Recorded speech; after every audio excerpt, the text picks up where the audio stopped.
आमिना कहती हैं मैंने अपने बच्चे को मोहम्मद को हलीमा के हवाले कर दिया। अब सारी औरतें फिर कबीले बनु साद में लौटने लगी, जाने लगी, अपनी अपनी सवारियों पर बैठी और कबीले बनु साद की तरफ रवाना हो गई। मेरी जो सवारी थी, जिस पर सवार होकर मैं आई थी, वो सवारी जो रास्ते में हाँपने लगती थी, थक जाती थी, सस्ताने लगती थी, उसके चक्कर में सारी औरतों को वेट करना पड़ता था, इंतजार करना पड़ता था। जब मैंने मोहम्मद को अपनी गोद में उठाया और उसको लेकर जब मैं सवारी पर बैठी, तो यही मरियल सवारी, यही कमजोर और नहीफ सवारी हवा से बातें करने लगी, बड़ी तेज स्पीड से चलने लगी, थकने का नाम नहीं लेती। पीछे से मेरी सहेलियां आवाज देने लगी, आए हलीमा रुक जा, तू हम सबसे आगे क्यों जा रही है? ये तेरी वही ऊंटनी है या वही गधी है जिस पर तू आई थी? अरे अब इस जानवर को, अब इस सवारी को क्या हुआ जो रुकने का नाम नहीं लेती? हलीमा कहती मेरी सहेलियों मुझे कुछ नहीं पता, सवारी भी वही है, मरियल जानवर है, जिस सवारी पर मैं सवार होके आई मैंने चेंज भी नहीं किया है। पता नहीं इस सवारी में ऐसी ताकत कहां से आ गई।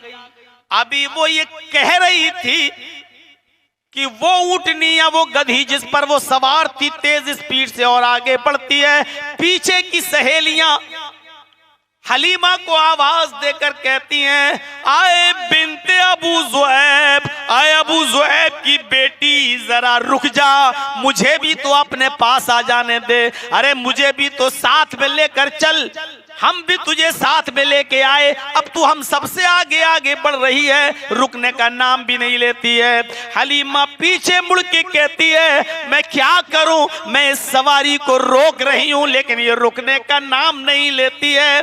बाखुदा आए मेरी सहेलियों, मुझे इस बच्चे में कोई बरकत नजर आती है, मुझे इस बच्चे में कोई बरकत नजर आती है। मैंने इस जानवर को, इस सवारी को कुछ नहीं खिलाया पिलाया, पता नहीं ये क्यों नहीं रुक रही है, हवा से क्यों बातें कर रही है, मुझे तो इस बच्चे में कोई खूबी नजर आती है। ये बचपना था मोहम्मदुर रसूलुल्लाह का। हलीमा जब अपने कबीले में पहुंचती है और अपने घर में दाखिल होती है, तो हलीमा की एक छोटी बेटी थी, अपनी बेटी, जिसका नाम शैमा था। हलीमा की एक छोटी एक बकरी थी जो बहुत कमजोर थी, नहीफ थी, लागर थी, इतना कम दूध दिया करती थी कि उस बकरी का दूध खुद हलीमा की बेटी शैमा का पेट नहीं भर पाता था। उस बकरी का दूध हलीमा की बेटी को नहीं होता था। हलीमा के शौहर ने कहा, आए हलीमा, अब तो तू एक बच्चे को और ले आई, हमारे पास खिलाने पिलाने का कोई साधन नहीं, एक बकरी है वो भी कमजोर और इतना कम दूध देती है जिसमें हमारी बेटी का भी पेट नहीं भरता। अब तो तू अब्दुल मुत्तलिब के पोते को भी ले आई, अब्दुल्ला के बेटे को भी ले आई, अबू तालिब के भतीजे को भी ले आई, आमिना के जिगर के टुकड़े को भी ले आई। अब इस बकरी का दूध दोनों बच्चे कैसे पिएंगे? एक बच्चे को तो होता नहीं, अब दोनों बच्चे कैसे पिएंगे? हलीमा ने कहा, मेरे दो बेटे हैं, एक बेटी और आमिना का बेटा भी अब मेरा ही बेटा है, मैं इसको अपनी पिस्तान का दूध भी पिलाऊंगी, मैं इसको अपना दूध भी पिलाऊंगी और इस बकरी का दूध भी पिलाऊंगी। बर्तन लाओ।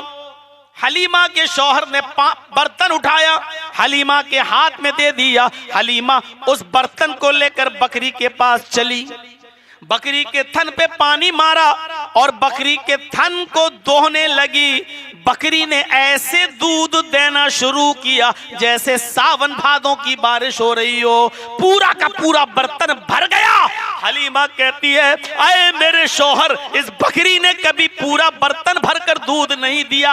आज देख लो, बर्तन भर गया लेकिन बकरी का थन नहीं सूखा। कसम बा खुदा, कसम बा खुदा, मुझे इस बच्चे में कोई बरकत नजर आती है। मेरी मरियल सवारी में बरकत आई, वो हवा से बातें करने लगी। घर में आई तो मरियल बकरी भी दूध के बर्तन भरने लगी दूध से। बा खुदा, मैं किसी अच्छी रूह को लेकर आई हूँ, किसी बासआदत बच्चे को लेकर आई हूँ, किसी बाबरकत बच्चे को लेके आई हूँ। बा खुदा, मुझे इस बच्चे के अंदर ही कोई बरकत नजर आती है। ये था हलीमा सादिया का अपना बयान। सीरतुन नबी पढ़िए अल्लामा इब्ने हिशाम की। परवरिश पाते गए, बढ़ते गए, दूध पीते गए। कभी हलीमा अपना दूध पिलाती, कभी बकरी का दूध पिलाती। धीरे धीरे मोहम्मद इब्ने अब्दुल्ला की उम्र 4 साल हो जाती है। बाज सीरत निगारों की तहकीक के मुताबिक 6 साल हो जाती है। अरब के दस्तूर के मुताबिक वहां के लोग बकरियां चराने का पेशा अच्छा समझते थे, इसलिए गांव के बच्चे जंगल में बकरियां चराने गए। हलीमा की बेटी भी जंगल में बकरियां चराने के लिए गई। हलीमा ने कहा, मोहम्मद को भी ले जाओ, इसको भी तो बड़े होकर बकरियां ही चराना है, अपना खानदानी काम करना है, लिहाजा इसको भी सिखाओ और अभी से सिखाओ। बेटी मोहम्मद को भी अपने साथ लेकर चलो। हलीमा की बेटी शैमा मोहम्मद का हाथ पकड़ती है और मोहल्ले के, गांव के, कबीले के लड़कों के साथ मोहम्मद इब्ने अब्दुल्ला भी जंगल में चले जाते हैं, बकरियां चराना सीखते हैं दोस्तों के साथ। और हलीमा की बेटी के साथ जंगल की फिजाओं में घूम रहे हैं, बकरियां चरा रहे हैं। कभी इस घाटी को देखते, कभी इस झाड़ी को देखते, कभी बकरियों पर नजर डालते।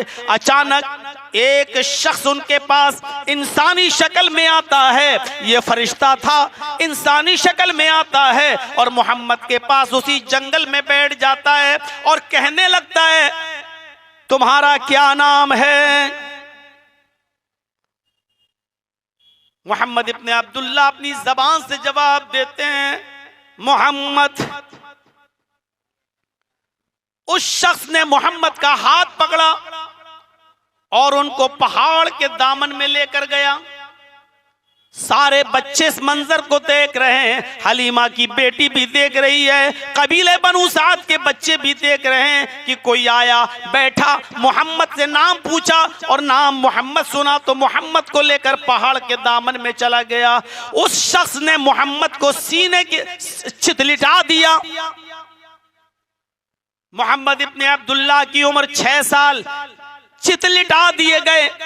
उस फरिश्ते ने जो इंसानी शक्ल में आया था, मोहम्मद का सीना चीर दिया, पूरा का पूरा सीना फाड़ दिया, सीना चाक कर दिया। सीने से दिल निकाला। दिल से एक लोथड़ा होता गोश्त का, दिल के अंदर, उस गोश्त के लोथड़े को निकाला। हर इंसान के दिल में वो लोथड़ा है और उसी लोथड़े में होता है बुग़्ज़, कीना, हसद, दुश्मनी। एक दूसरा जो एक दूसरे से हसद करता है ना, ये आगे क्यों बढ़ रहा है, इसका कारोबार इतना अच्छा क्यों चल रहा है, ये हमसे आगे क्यों, ये जो हसद एक दूसरे से, जो दुश्मनी, ये उसी दिल के लोथड़े में होती है। उसने सीना चाक किया, दिल निकाला, दिल से उस लोथड़े को निकाला, उस लोथड़े को निकाल कर फेंक दिया। फिर दिल को जमजम के पानी से धोया, दिल को जमजम के पानी से धोया और धोने के बाद मोहम्मद के सीने में रख दिया और अपना हाथ फेर दिया। हलीमा की बेटी शैमा और मोहल्ले के बच्चों ने देखा कि मोहम्मद का सीना चीर दिया गया और उस आदमी ने मोहम्मद का दिल निकाला। शैमा भी भागी और बच्चे भी भागे, बकरियां छोड़ छाड़ कर। इन लोगों ने पूरा जंगल खाली कर दिया। भागते भागते हुए अपने गांव में पहुंचते हैं, अपने कबीले में जाते हैं और सीधे हलीमा के घर पहुंचते हैं। हलीमा उस वक्त चूल्हे पर बैठी हुई थी, रोटियां बना रही थी। इन बच्चों ने झट से जाके दरवाजा खोल दिया। हलीमा ने पीछे मुड़ के देखा, अपनी बेटी शैमा दिखाई दे रही, मोहल्ले के बच्चे दिखाई दे रहे। हलीमा ने कहा, शैमा तुम अकेली, मोहल्ले के बच्चे भी देख रही हूं, मोहम्मद नहीं दिखाई दे रहे हैं। तुमने मोहम्मद को कहां छोड़ दिया और तुम बकरियां छोड़ के यहाँ आए हो? आखिर हुआ क्या है? मोहम्मद नजर नहीं आ रहे हैं, तुम सब तो दिखाई दे रहे हो, बकरियां भी दिखाई नहीं दे रही हैं, मोहम्मद भी नजर नहीं आ रहे हैं, क्या हुआ? इन सारे बच्चों ने जबान से चीखते हुए कहा, कुतिला मोहम्मद या उम्मी, मेरी माँ, आए हलीमा, मेरी माँ, मोहम्मद कत्ल कर दिए गए, मोहम्मद मार डाले गए, जंगल में किसी ने मोहम्मद का कत्ल कर दिया। हलीमा ने जब सुना कि मोहम्मद कत्ल कर दिए गए, उसके पैरों के नीचे से जमीन सरक जाती है। मैं अब्दुल मुत्तलिब को क्या जवाब दूंगी, मैं आमिना को क्या जवाब दूंगी? भागती हुई जंगल की तरफ गई।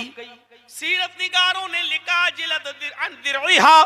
इतनी जल्दी भागी, अपना घर छोड़ा, इतनी जल्दी भागी कि उजलत में, जल्दबाजी में उसने अपनी ओढ़नी भी नहीं ओढ़ी, खुला हुआ सर लेकर जंगल की तरफ भागी। बाल खुले हुए हैं, ओढ़नी नहीं ओढ़ी, वो जंगल की तरफ भागती है।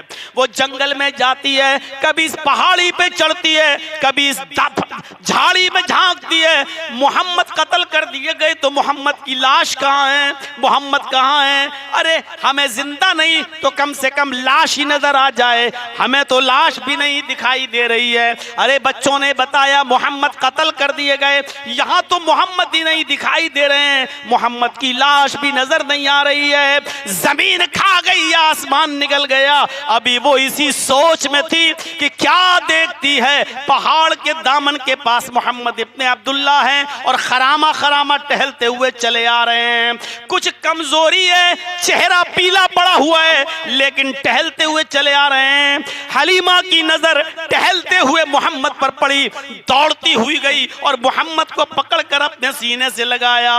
बेटे क्या हुआ तुम्हारे साथ? चेहरे का रंग पीला क्यों है? इतनी कमजोरी तुम्हें क्यों आ गई है? आखिर हुआ क्या तुम्हारे साथ? मोहम्मद इब्ने अब्दुल्ला, जिनकी उम्र 6 साल है, जवाब देते, माँ मुझे कुछ नहीं मालूम, बस इतना जानता हूं कि एक आदमी आया, उसने मुझसे नाम पूछा, मैंने नाम बताया, वो मुझे पहाड़ के इस दामन में लाया, उसने मुझे लिटाया, उसने मेरा सीना चाक किया, मेरा दिल निकाला और दिल से गोश्त का एक टुकड़ा निकाल कर बाहर फेंका, दिल को धोया और धोने के बाद उसने सीने में रख दिया और हाथ फेर दिया। ये क्या बोल रहा है? सीना चाक कर दिया? जिसका सीना चाक किया जाए वो जिंदा भी बचता है। बेटे तुम्हारा दिल निकाला? हाँ माँ। क्या तुम्हें मालूम है वो दिल ही था? हाँ माँ। उसने गोश्त का लोथड़ा फेंका, ये भी तुम्हें मालूम है? हाँ। उसने तुम्हारे दिल को पानी से धोया? हाँ माँ, मैं ये सब देख रहा था। उसने तुम्हारे दिल को धोने के बाद सीने में भी रख दिया? हाँ माँ, मुझे याद है। उसने हाथ फेरा और तुम टहलने लगे? हाँ माँ, मुझे कोई तकलीफ नहीं हुई। कहा बेटे अब मैं तुम्हें अपने घर नहीं रख सकती।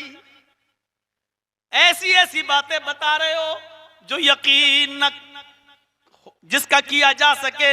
अगर कोई बड़ा हादसा तुम्हारे साथ हो गया तो मैं तुम्हारे दादा को क्या जवाब दूंगी, तुम्हारी माँ को क्या जवाब दूंगी? चलो तुम मेरे साथ।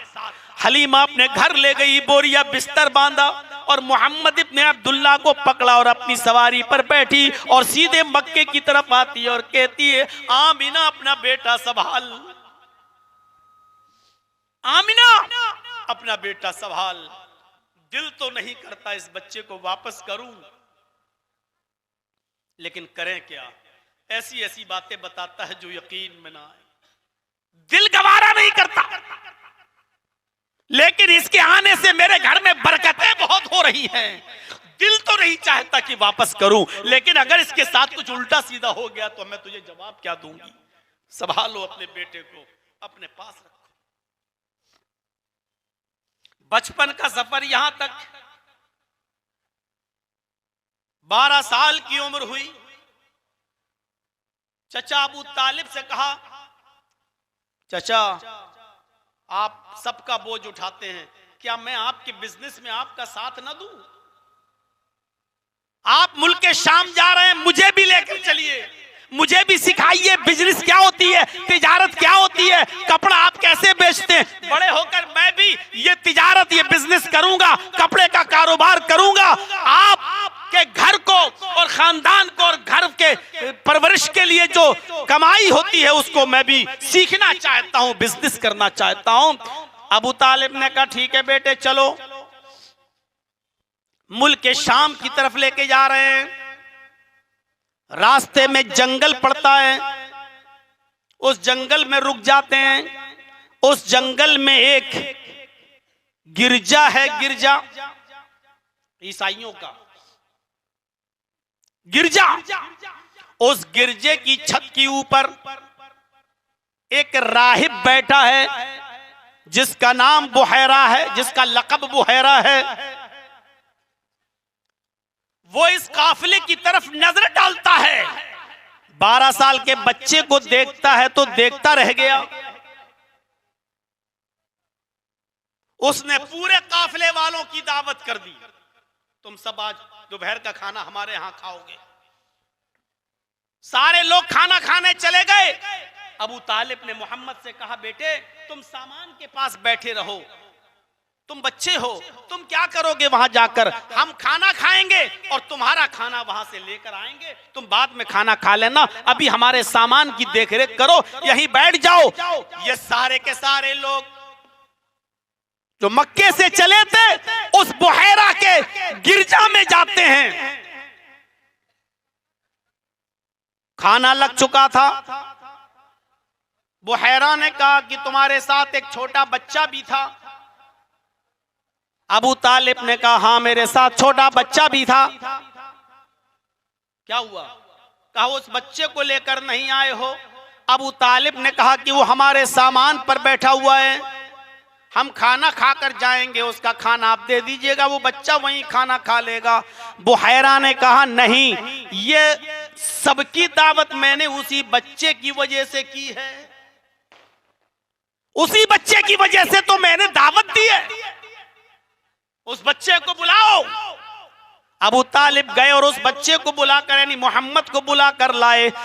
सारे लोगों ने जब खाना खा लिया और मोहम्मद इब्ने अब्दुल्ला भी जब खाना खा चुके, 12 साल की उम्र, खाना खाने के बाद फारिग होकर जब ये चलने लगे तो सारे लोग अपने अपने सामान के पास चले गए। अबू तालिब को रोक लिया। बुहैरा ने कहा अबू तालिब ये बच्चा किसका है?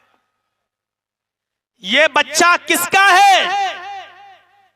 अबू तालिब ने कहा ये मेरा बेटा है। बुहैरा ने कहा अबू तालिब तुम झूठ बोल रहे हो, मुझे सच सच बताओ ये बच्चा किसका है? अबू तालिब ने कहा मैंने बताया ना कि ये बच्चा मेरा है। बुहैरा ने कहा अबू तालिब मैंने सब लोगों को दूर कर दिया है, मैं सिर्फ तुमसे पूछ रहा हूं, सच सच बताओ ये बच्चा किसका है? अबू तालिब ने कहा अरे बुहैरा ये बच्चा मेरा है। बुहैरा कहता है मैंने तौरात पढ़ी है, मेरी तौरात में जो लिखा है उस इबारत के मुताबिक ये बच्चा मुझे आपका नहीं नजर आता है। मेरी किताब ये कहती है इस बच्चे का बाप इस दुनिया में मौजूद नहीं है, इस बच्चे का बाप इस दुनिया में से रुखसत हो चुका है, तुम मुझसे झूठ बोल रहे हो। अबू तालिब मेरी जिंदगी का मसला है, मुझे सच बताओ कि ये बच्चा किसका है। अबू तालिब ने कहा तुम ठीक कह रहे हो, ये बच्चा मेरा नहीं है, इस बच्चे का बाप इसके पैदा होने से 2 महीने पहले इंतकाल कर चुका है। मैं तो इस बच्चे की परवरिश कर रहा हूं, लेकिन मैंने कभी इस बच्चे को यह एहसास नहीं होने दिया है कि तेरा बाप मर गया, अब कोई तेरा बाप नहीं। इसकी जगह पर मैं ही इसके बाप के फरीजे को अंजाम दे रहा हूं, इसको मैं अपने बेटे से बढ़कर मानता हूं। बुहैरा ने कहा यह अलग बात है, इस बच्चे को तुम अपने बच्चों से बढ़कर मानते हो, यह दूसरी चीज है, लेकिन यह बच्चा तुम्हारा नहीं है। कहा ठीक कह रहे हो। कहा कि अरे बुहैरा तुम्हें कैसे मालूम? बुहैरा ने कहा अबू तालिब गौर से सुनो, जब मैं अपने गिरजा की ऊपर छत पर था और तुम आ रहे थे अपने काफिले के साथ, मैंने पहाड़ों को देखा, मैंने दरख्तों को देखा, मैंने दरख्तों को झुकते हुए देखा। दरख्तों की शाखाएं इस बच्चे के सामने झुक रही हैं। मेरी नजर उन दरख्तों पर पड़ी जहां से मोहम्मद गुजर रहे हैं। ये बच्चा गुजर रहा है, दरख्त इसके सामने झुके जा रहे हैं और ये सारी चीजें उसके सामने झुकती हैं। जिसको अल्लाह आगे चलकर कोई बड़ा मकाम देने वाला होता है, जिसको किसी मर्तबे से नवाजने वाला होता है। आए अबू तालिब, अब एक बात मेरी बड़ी गौर से सुनो। कहा क्या? वो बुहैरा वहां से आता है और मोहम्मद इब्ने अब्दुल्ला का हाथ पकड़ लेता है, इस 12 साल के बच्चे का, और हाथ पकड़कर कहता है हाजा सैयदुल आलमीन, हाजा रहमतुल लिल आलमीन। ये सारी दुनिया के सरदार हैं, ये सारी दुनिया के लिए रहमत बनाकर भेजे गए हैं। अल्लाह इनको रहमत बनाकर भेजेगा, इनको सारी दुनिया का सरदार बनाया जाएगा। आए अबू तालिब, मेरा मशवरा है कि अब इस बच्चे को यहीं से लौटा कर वापस मक्के भेज दो। आगे यहूदियों की बस्ती है, उस बस्ती में लेकर मत जाना। अगर उन यहूदियों ने इस बच्चे को इसकी निशानियों से पहचान लिया तो इस बच्चे को कत्ल कर डालेंगे, इस बच्चे को मार डालेंगे, क्योंकि यहूदी ये चाहते हैं कि आखिरी नबी हमारे खानदान में, हमारे कौम में, यहूदियों में आए। लेकिन वो तो आ चुका है, वो तो पैदा हो चुका है, ये सैयदुल आलमीन है, ये रहमतुल लिल आलमीन है।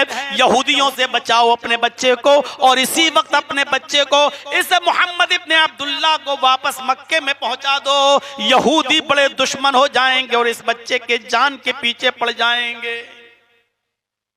अबू तालिब ने वैसा ही किया और उस बच्चे को वापस लेकर या तो खुद मक्के आ गए या किसी के जरिए उस बच्चे को मक्का पहुंचा दिया। ये बचपन था मोहम्मद इब्ने अब्दुल्ला का। हमारे लिए नबी का बचपना भी आइडियल है। अभी तो सिर्फ बचपने पर हम हैं, अब 12 साल के बाद की उम्र बताएं, फिर 25 साल पर चलें और पहला निकाह खदीजा के साथ, फिर वहां से आगे बढ़ें। मेरे भाइयों, बात थोड़ी सी लंबी हो जाएगी, इसलिए बहैसियत बचपन के इतनी चीज काफी है। आइए ये अब बहैसियत बेटे के जरा देख लेते हैं कि आपका किरदार क्या है। आप किसी के बेटे भी तो थे, बाप मौजूद नहीं, मां है आमिना। 6 साल की उम्र थी जब मोहम्मद इब्ने अब्दुल्ला की, तो मां उनको अपने मोहम्मद रसूलुल्लाह की ननियाल ममियाल जो मदीने में था वहां लेकर पहुंची। 1 महीने के बाद जब वहां से लौट कर आई, उस वक्त मोहम्मद की उम्र कितनी थी? 6 साल। मकाम अबवा पर पहुंची, कहा बेटे तुम रोज पूछते हो कि मेरे अब्बू कहाँ हैं, मेरे अब्बू कहाँ हैं, सबके बाप हैं, मेरे अब्बू कहाँ हैं, तुम बार बार पूछते हो। चलो मैं तुम्हें तुम्हारे बाप की कब्र दिखाती हूं कहाँ है। आमिना इस 6 साल के अपने बच्चे को लेकर जब मकाम अब्वा पर अपने शौहर की कब्र के पास पहुंची और इशारा किया, बेटे ये तुम्हारे बाप की कब्र है, इस कब्र के अंदर तुम्हारे अब्बू हैं, ये कब्र है तुम्हारे बाप की, तुम्हारे बाप इस कब्र के अंदर मौजूद है। अल्लाह के नबी जो आगे चलकर रसूल और नबी बनने वाले हैं, मोहम्मद इब्ने अब्दुल्ला अपने बाप की कब्र को देख रहे हैं और ये एहसास भी है कि मेरे बाप इस कब्र से नहीं निकल सकते हैं। आपकी आंखों में आंसू हैं, और जब तक आपकी आंखों में आंसू थे, पीछे मुड़ के अपने माँ की तरफ देखना चाहते हैं तो क्या देखते हैं कि मेरी माँ की आंखों में भी आंसू है, वो भी अपने शौहर की जुदाई में रो रही है। इतना रोती है कि उसको रोते रोते गशी आती है, चक्कर आते हैं, और वो जमीन के ऊपर धड़ाम से गिर जाती है आमिना। और जैसे ही जमीन के ऊपर गिरती है, आमिना की रूह भी निकल जाती है। बाप की कब्र वही मौजूद है, और उसी कब्र के पास अपनी माँ को भी रोते रोते जमीन पर गिरते हुए देखा। और जैसे ही जमीन पर गिरते हुए देखा तो माँ भी इस दारे फानी से कूच कर जाती हैं। माँ को भी खो दिया 6 साल की उम्र में। बाप तो पहले से नहीं था, माँ भी इस दुनिया में चली गई।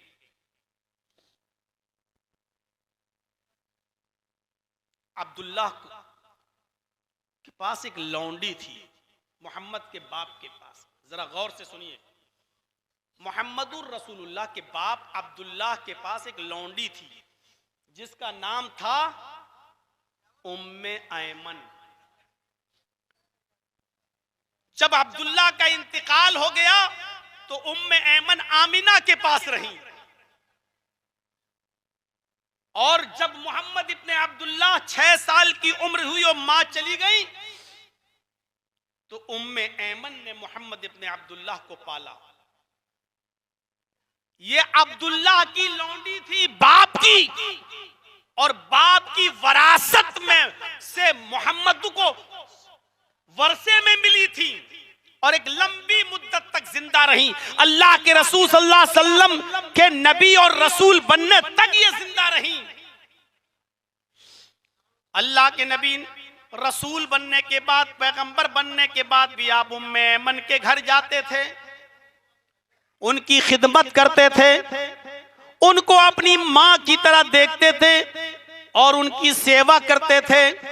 एक मर्तबा कुछ लोगों ने पूछा, आए मोहम्मद सल्लल्लाहु अलैहि वसल्लम, वो तो आपके बाप अब्दुल्लाह की लौंडी हैं जो तुम्हें वर्षे में मिली हैं, तुम उनकी इतनी खिदमत क्यों करते हो? तुम उनको इतना अच्छा सेवा उनकी क्यों करते हो? वो तो तुम्हारे बाप की लौंडी है, तुम्हें विरासत में मिली है, और तुम उनकी इतनी देख रेख करते हो। तो अल्लाह के नबी ने जो जुमले अदा किए वो गौर से सुनिए। फरमाया, हिया उम्मी बाद उम्मी, वो मेरी माँ के बाद दूसरा दर्जा रखती हैं, मेरी माँ के बाद वो मेरी माँ है। मेरी माँ तो 6 साल की उम्र में छोड़ गई, फिर मेरा ख्याल उम्मे ऐमन ने रखा, वो भी मेरी माँ है मेरी माँ के बाद। यानी मेरी माँ के बाद सबसे बड़ा मकाम अगर किसी का है तो उम्मे ऐमन का है। मैं उनको भी अपनी माँ के बाद माँ समझता हूँ। ये मोहम्मद इब्ने अब्दुल्लाह मोहम्मदुर रसूलुल्लाह का जवाब है। गौर करो, जो दूसरे अपने बाप की लौंडी को अपनी माँ कह रहा हो, गौर करो, अगर उनकी अपनी सगी माँ जिंदा होती तो उनका कितना ख्याल रखते, उनका कितना ख्याल रखते। जब बाप की लौंडी को माँ कह रहे हैं तो अगर उनकी अपनी सगी माँ जिंदा होती तो उनका कितना ख्याल रखते। यही हलीमा है जिन्होंने मोहम्मद इब्ने अब्दुल्लाह को पाला और 6 साल की उम्र के बाद आमिना के हवाले कर दिया। 6 साल, और जब 40 साल के बाद मोहम्मद सल्लल्लाहु अलैहि वसल्लम रसूल बने, पैगंबर बने, तो एक दिन यही हलीमा आ रही हैं और अल्लाह के नबी जनाब मोहम्मद रसूलुल्लाह सल्लल्लाहु अलैहि वसल्लम सहाबा के पास बैठे हुए हैं। सहाबा के पास जैसे आप लोग बैठे हुए हैं, ऐसी अल्लाह के नबी सहाबा के मजमे में मौजूद हैं। अचानक आपकी नजर उठी, क्या देखते हैं कि एक बूढ़ी औरत आ रही है। दूर से आप उसको पहचान नहीं पाए, आप फिर सहाबा से बातें करने लगे। जब वो और करीब आ गई, अबू तुफैल बयान करते हैं, अल्लाह के नबी की नजर फिर उस बूढ़ी औरत के ऊपर पड़ी। जब आपने गौर से देखा उस बूढ़ी औरत को, तो सहाबा को खिताब करना छोड़ दिया, उनसे बातचीत करना छोड़ दी, अपनी जगह से उठ गए और अपनी चादर उठाई, दौड़ते हुए आगे बढ़े और आपने उस बूढ़ी औरत को अपने सीने से लगाया और उनका हाथ पकड़कर आप उनको लेकर आए और अपनी चादर बिछा दी। और उस चादर को बिछाने के बाद आपने फरमाया, माँ इस चादर पर बैठो। आपने उस बुढ़िया के लिए अपनी चादर बिछा दी। लोगों ने कहा, सहाबा ने, आए अल्लाह के रसूल, आज से पहले मैंने इस बूढ़ी औरत को कभी नहीं देखा, ये कहां से आई मैंने कभी नहीं देखा। और आपने इसको दूर से पहचाना और दौड़ते हुए गए, उसको पकड़ के लाए। आपने अपनी चादर तक उसके लिए बिछा दी और आप उसको चादर पर अपनी बिठाते हैं। आखिर ये औरत कौन है जो इतनी खुश नसीब है जिसके लिए आप उठकर खड़े हुए हो, आप उसको पकड़ के लाए हो, आपने अपनी चादर उसके लिए बिछाई हो और आप उसके बैठने से पहले आप ना बैठे हो। ऐसी खुश नसीब औरत कौन है? अल्लाह के नबी फरमाते, मेरे सहाबियों, क्या तुमने पहचाना नहीं? नहीं, तुम क्यों पहचानोगे?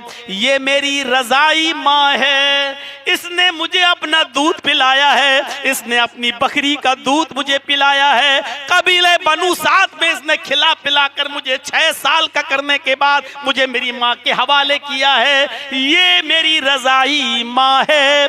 दूध पिलाने वाली औरत को अपनी माँ की तरह समझा। गौर करो, अगर इनकी अपनी सगी माँ होती तो ये मोहम्मद रसूलुल्लाह अपनी सगी माँ के साथ क्या सलूक करते और किस तरह पेश आते। जिसने चंद साल दूध पिलाया उसके लिए अपनी चादर बिछा रहे हैं, उसको पकड़ के ला रहे हैं और बिठा रहे हैं और कह रहे हैं कि ये मेरी रज़ाई माँ है। एक बेटा होने की हैसियत से किरदार देखिए।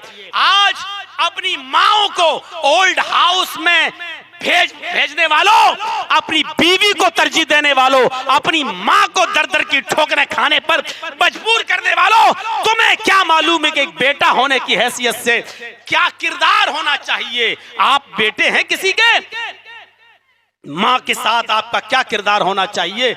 मोहम्मदुर रसूलुल्लाह का किरदार यह है। अलकमा की माँ नाराज है, अलकमा बीमार है। बीवी ने कहा, अल्लाह के रसूल, अलकमा की जबान से कलमा अदा नहीं हो रहा है। अल्लाह के नबी आए, कहा अलकमा कलमा पढ़ो, लेकिन अलकमा कलमा नहीं पढ़ पा रहे हैं। अल्लाह के नबी ने कहा, लगता है ये अपनी माँ से, इनकी माँ इनसे नाराज है। बीवी ने बताया, हाँ सच कह रहे हैं आप। कहा इनकी माँ को बुलाओ। माँ को बुलाया गया। कहा कि आए अलकमा की माँ, क्या तुम अलकमा से नाराज हो? कहा जी। कहा माफ कर दो।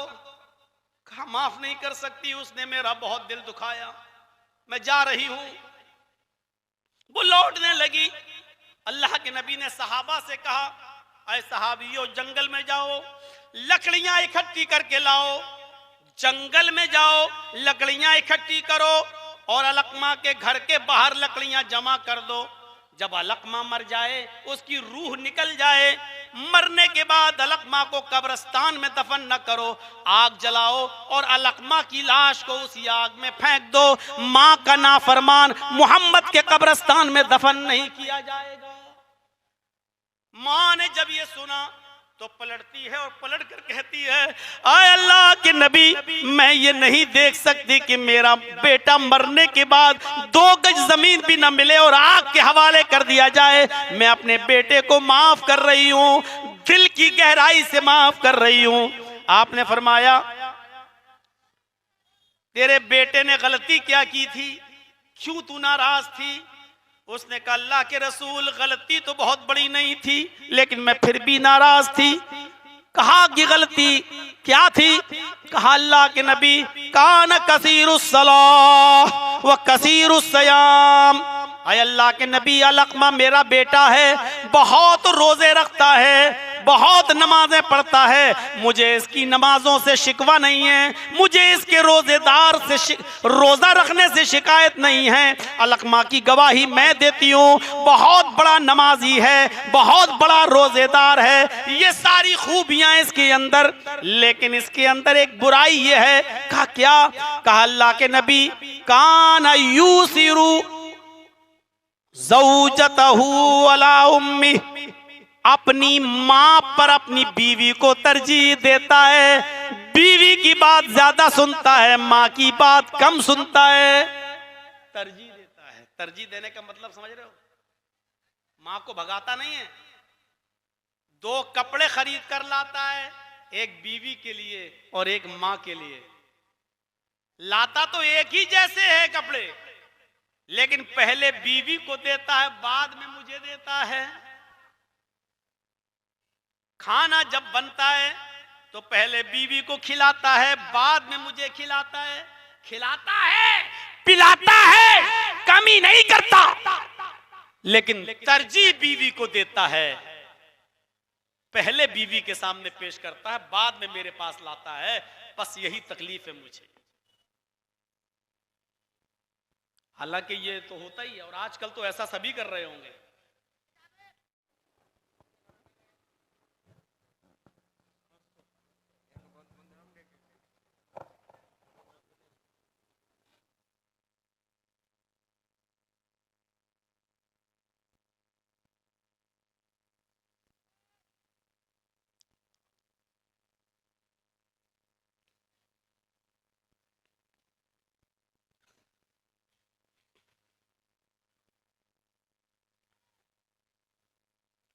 अस्सलामु अलैकुम व रहमतुल्लाहि व बरकातुहू।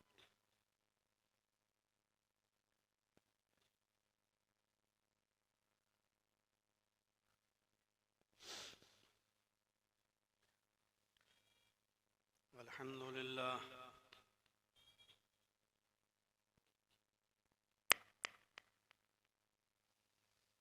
अल्हम्दुलिल्लाहि नहमदुहु व नस्तईनुहु व नस्तगफिरुह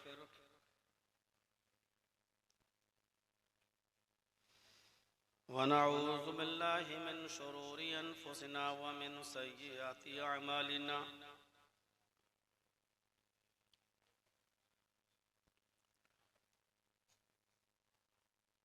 मन यहदिहिल्लाहु फला मुज़िल्ल लहु व मन युज़लिलहु फला हादिय लहु।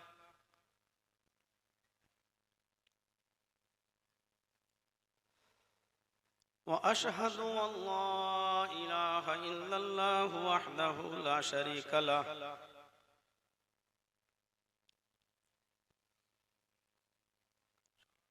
व अशहदु अन्ना मुहम्मदन अब्दुहु व रसूलुहु।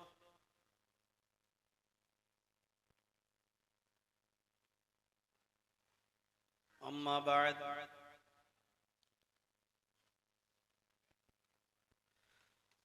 फ़इन्न खैरल हदीस किताबुल्लाह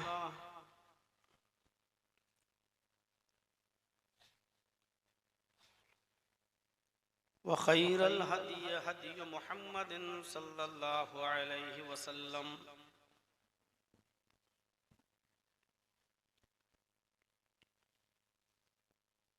व शर्रुल उमूरि मुहदसातुहा व कुल्लु मुहदसतिन बिदअह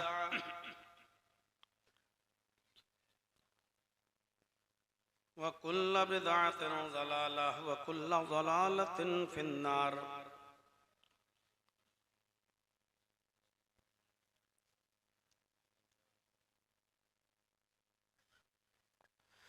अऊज़ु बिल्लाहि मिनश शैतानिर रजीम।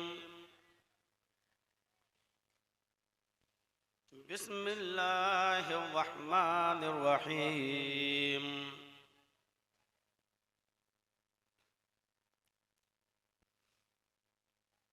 लक़द कान लकुम फ़ी रसूलिल्लाहि उस्वतुन हसनह लिमन कान यरजुल्लाह वल यौमिल आखिर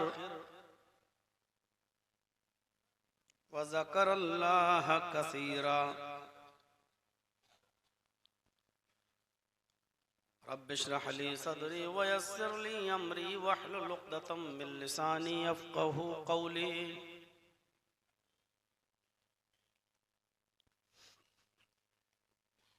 स्टेज पर तशरीफ फरमा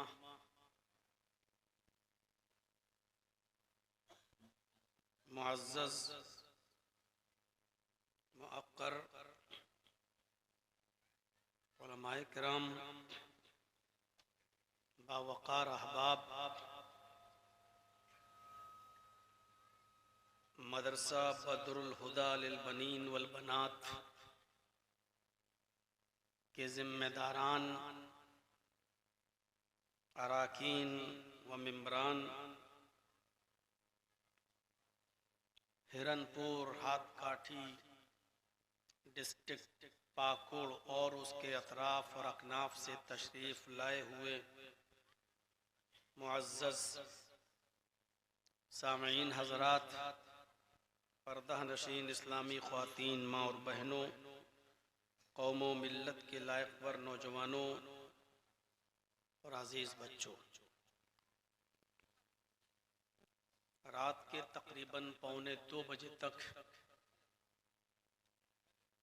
आपने बहुत ही खूबसूरती के साथ और संजीदगी के साथ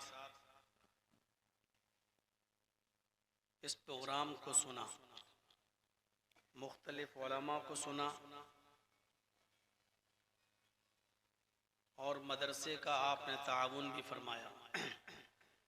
अल्लाह आपके यहाँ बैठने को कबूल फरमाए और जो आपने मदरसे का ताउन फरमाया अल्लाह रब्बुल आलमीन उसको भी कबूल फरमाए। दस्तूर के मुताबिक लास्ट में मुझे टाइम दिया जाता है और इस फहरिस्त में भी मेरा आखिरी नंबर ही है और मुझे जो अंदाज़ा था उसी वक्त मुझे वक्त भी मिला। अल्लाह रब्बुल आलमीन कहने वालों को और सुनने वालों को अमल की पूरी पूरी तौफीक अता फरमाए। कुरान करीम की जो आयत करीमा मैंने आपके सामने तिलावत की है वो बहुत मुख्तसर है, लेकिन नबी अकरम सल्लल्लाहु अलैहि वसल्लम की पूरी जिंदगी, उसका ताल्लुक इबादियात से हो, अखलाकियात से हो, मामिलात से हो,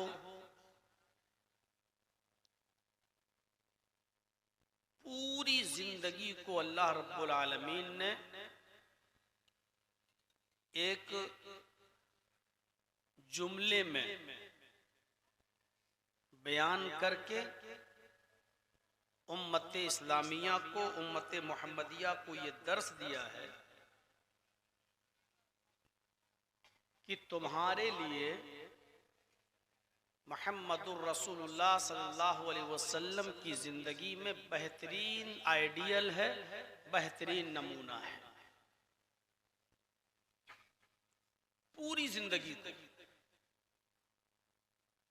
आपका उठना, आपका बैठना, आपका लेटना, आपका सोना, आपका जागना, आपका खाना और पीना, आपकी शादी और ब्याह, आपकी नमाज, आपका रोजा, आपका हज, आपकी ज़कात, आपके मामलात, ये सब नमूना है। पूरी जिंदगी को अल्लाह तबारक व तआला ने हम तमाम मुसलमानों के लिए नमूना बना दिया है। उठो वैसे जैसे नबी उठते थे, बैठो वैसे जैसे नबी बैठते थे, सो वैसे जैसे नबी सोते थे, खाओ वैसे जैसे नबी खाते थे, चलो वैसे जैसे नबी चलते थे, नमाज पढ़ो वैसे जैसे नबी पढ़ते थे, रोजा रखो वैसे जैसे नबी ने बताया, शादियां करो वैसे जैसे नबी अकरम ने करके बताई और आपकी जिंदगी में आपके सहाबा ने की। अलगर्ज पैदाइश से लेकर मौत तक जितने मराहिल से इंसान को गुजरना पड़ता है, उन तमाम मराहिल में मुहम्मदुर रसूलुल्लाह की जिंदगी तुम्हारे लिए आइडियल है, नमूना है। गौर कीजिए, एक छोटा सा जुमला, लक़द कान लकुम फी रसूलिल्लाहि उस्वतुन हसना। रसूलुल्लाह की पूरी जिंदगी तुम्हारे लिए नमूना है। बहस करने की जरूरत नहीं है।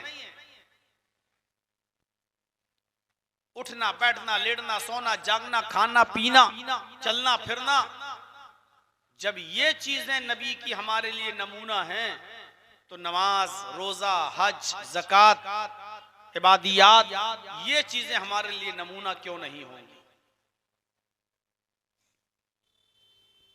आज इसी आयत की रोशनी में कुछ बातें हम आपके सामने रखना चाहते हैं। एक नबी की जिंदगी में भी वो तमाम चीजें आई जो हमारी जिंदगी में आती हैं।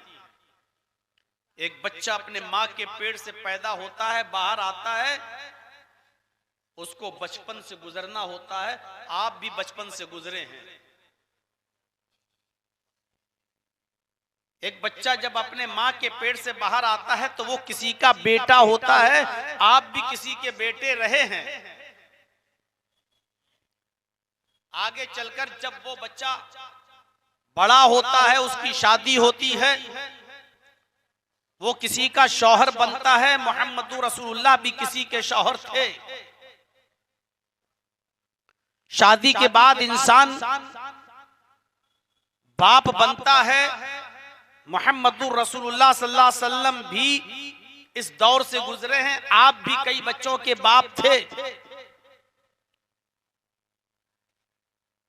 आपका बचपना किस तरह था? आप जब बेटे थे तो आपका बेटे की हैसियत से किरदार क्या था? जब आप बाप बने तो बाप होने की हैसियत से आपका किरदार क्या था? जब आपने शादियां की तो आपकी शादी हुई और शादी के बाद एक शौहर की हैसियत से आपका किरदार क्या था? आज ये चीजें मुझे आपके सामने रखनी है।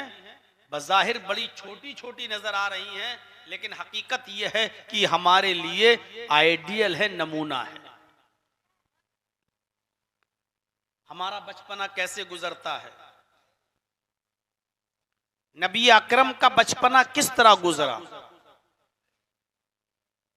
एक छोटी सी मिसाल, जब आप पैदा हुए, अपनी मां के पेट से जिस दिन बाहर आए,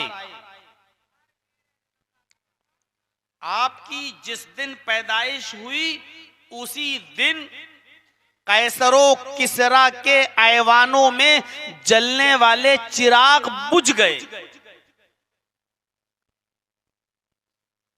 दिल्ली के इंडिया गेट पर आप चले जाइए तो आपको इंडिया गेट पर मशाल जलती हुई मिलेगी। 24 घंटे मशाल जलती है। इस देश के लिए जिन लोगों ने अपनी कुर्बानियां दी, शहादतें दी, उनकी आत्मा की शांति के लिए वो चिराग जलता रहता है। श्रद्धांजलि दी जाती रही है और अब तक दी जाती है। वो मशाल जलता रहता है, कभी बुझता नहीं है। सिस्टम ऐसा बिठा के रखा है कि एक सेकंड के लिए भी दिल्ली के इंडिया गेट पर जो मशाल जलती है वो बुझती नहीं है। कैसर और किसरा जो बड़े बड़े बादशाह कहलाते थे, इनके ऐवानों में चिराग जलते थे हर वक्त, वो कभी बुझते नहीं थे। ड्यूटी लगी हुई थी, उसमें तेल डालने वालों की ड्यूटी लगी हुई थी। तेल कम होता, तेल डाल दिया जाता, लेकिन चिराग को बुझने नहीं दिया जाता था। जिस दिन मोहम्मद इब्ने अब्दुल्ला आमीना के पेट से बाहर आए, जिस दिन आपकी पैदाइश हुई, कैसर और किसरा के ऐवानों में चिराग बुझ गए। अपने आप गुल हो गई। कैसर और किसरा को बड़ा ताज्जुब हुआ, दरबारियों को बड़ा ताज्जुब हुआ।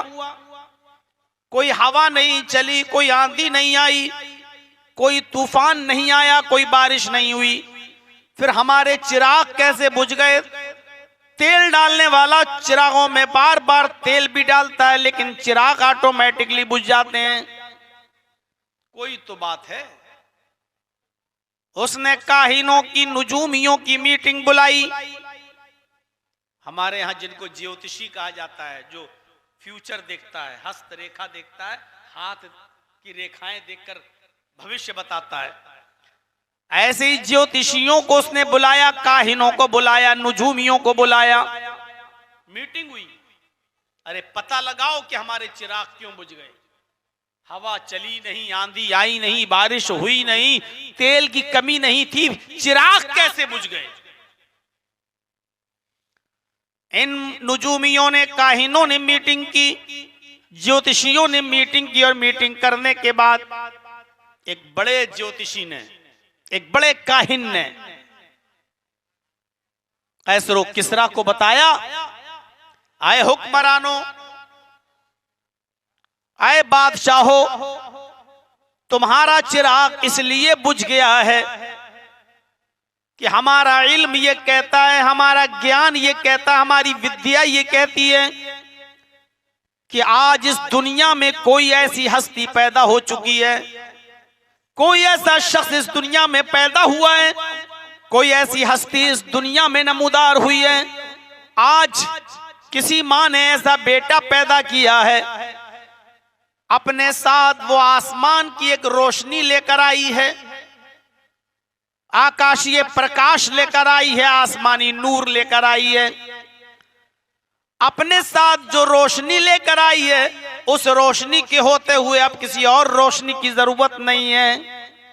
कोई ऐसी हस्ती पैदा हुई है जो आसमान से उसको जो रोशनी मिली है, उस रोशनी के होते हुए अब किसी और रोशनी की जरूरत नहीं, इसलिए तुम्हारे चिराग बुझ गए। अब ये पता कैसे लगे कि वो कौन पैदा हुआ है? ये बचपन आता मोहम्मद रसूलुल्लाह का। अभी आप पैदा हुए, अपने साथ जो रोशनी लेकर आए, उस रोशनी के होते हुए किसी और रोशनी की जरूरत नहीं, इसलिए कैसर और किसरा के चिराग बुझ जाते हैं। मक्के की फिजा बहुत खराब, आबो हवा बहुत खराब। मक्के की औरतें, जो बच्चे उनके घरों में पैदा होते, उन बच्चों को दूसरी औरतों के हवाले कर देते, जाओ अपने गांव में हमारे बच्चों को ले जाओ। हमारे शहर की फिजा खराब है, तुम्हारे गांव में हमारे बच्चे रहेंगे तो तरबियत, अच्छी सेहत पाएंगे, तंदुरुस्ती पाएंगे। ये चलन था मक्के का। तमाम औरतें अपने बच्चों को दूसरे शहरों में, गांव में भेज दिया करती थी, वहां परवरिश पाएं, और जब ये बच्चे 4, 5, 6 साल के हो जाएं, इनकी इम्यूनिटी पावर बढ़ जाए, बीमारियों से लड़ने की सलाहियत इन बच्चों के अंदर जब पैदा हो जाए, तो हम अपने बच्चों को अपने पास बुला लें। आमिना को भी फिक्र हुई कि अपने बच्चे मोहम्मद को किसके हवाले करें, मक्के की हवा ठीक नहीं है, यहां बच्चा बीमार हो जाएगा। उसी दौर में कबीले बनु साद से, एक कबीला था बनु साद,